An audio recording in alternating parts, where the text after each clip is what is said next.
Hi guys, আমি যখন ডাক্তারের কাছে আমার যাকে বললাম যে রাস্তা অব্দি আমাকে আগে দিয়ে আমাদের টোটো দাঁড়িয়ে আছে, ও তার জন্য আমার পাপাকে নিয়ে রাস্তা অব্দি আগে দিতে গেছে। আর আমার পাপা কান্না করতে করতে ঘুমিয়ে গেছে, আর আমার শাশুড়ির কোলে আছে শুয়ে। আর আমরা ডাক্তারখানায় চলে এসেছি।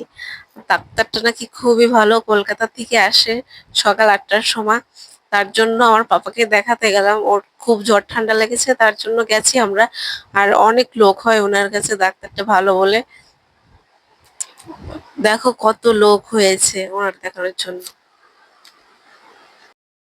বাকি এই তিনটে ওষুধ, এটা 7 দিনে বন্ধ, এটা 6 দিনে বন্ধ।